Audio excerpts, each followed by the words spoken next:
Kalau dari sektor otomotif, pembelian kendaraan bermotor itu 80%, 70-80% adalah menggunakan lembaga keuangan. Jadi mereka pasti akan menggunakan kredit. Dan kalau ini dijalankan, sejauh ini industri kita ini cukup baik. Jadi sampai dengan September tahun ini sudah terjual wholesale itu kurang lebih 755.000 unit.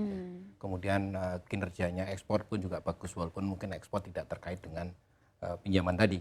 Tapi intinya dalam negeri kondisinya cukup bagus, sehingga kita harapkan sampai akhir tahun ini kita bisa mendapatkan apa yang kita proyeksikan sekitar penjualan 1.050.000 unit.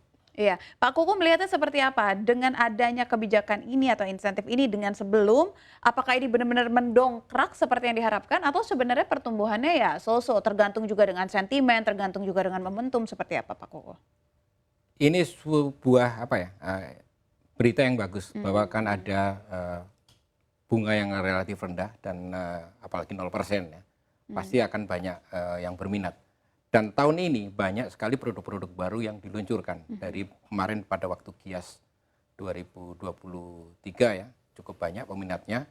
Dan tentunya ke depan kita harapkan ini juga akan menjadi pendorong pertumbuhan industri kendaraan bermotor. Salah satu sektor yang menjadi unggulan Indonesia saat ini karena juga membantu pertumbuhan ekonomi nasional kita lewat kinerjanya yang sejauh ini cukup baik.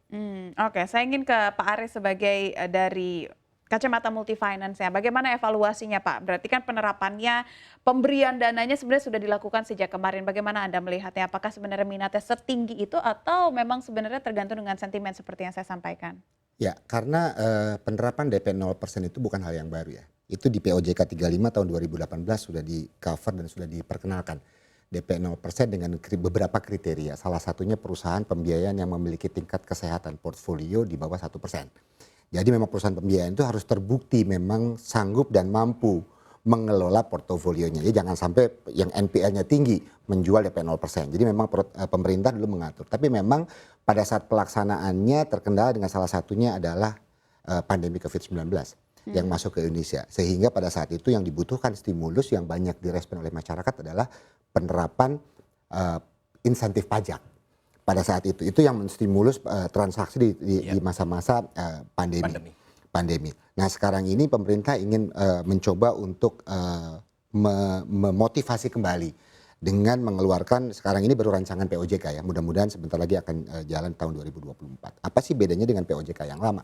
Kalau di POJK yang lama periodenya per 6 bulan.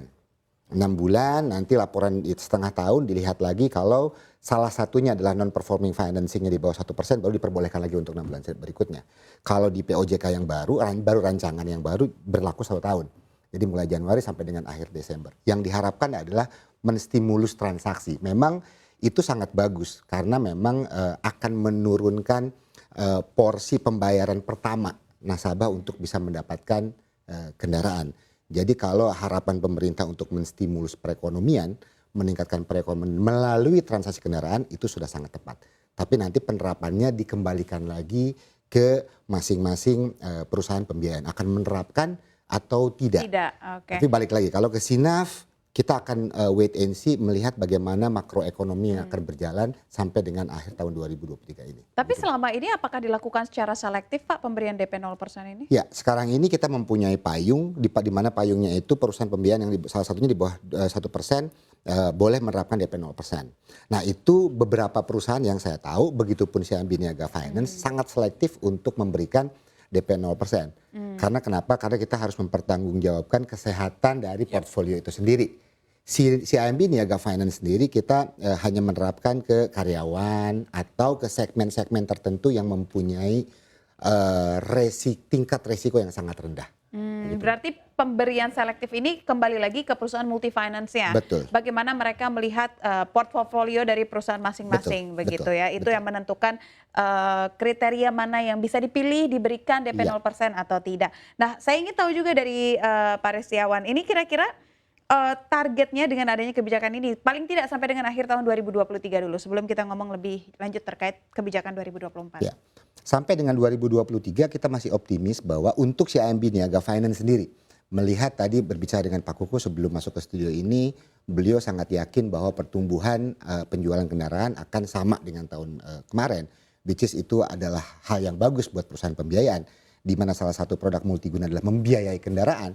Kita sangat yakin bahwa Sinaf khususnya itu akan tumbuh positif di tahun 2023. Begitupun industri per September kan tumbuh sekitar 16% dibanding tahun sebelumnya. Di tahun sebelumnya aset industri itu ada di sekitar angka 413 triliun rupiah. Di September 2023 masuk ke angka 479 triliun rupiah, which is positif. Dalam 3 bulan ke depan tadi ada program ataupun exhibition GIAS tadi Pak Kuku bilang itu menstimulus transaksi di akhir tahun. Nah dengan seperti itu kita yakin CIMB Niaga Finance maupun industri bisa tumbuh positif sampai dengan akhir tahun 2013. Gitu. Kalau optimisme ini dirasakan juga oleh Pak Ristiawan, bagaimana Pak Kuku melihatnya sampai dengan akhir 2023? Sampai akhir 2023 sudah saya sampaikan tadi, kita masih tetap optimis walaupun di sana sini timbul kemarin ada geopolitik dan sebagainya.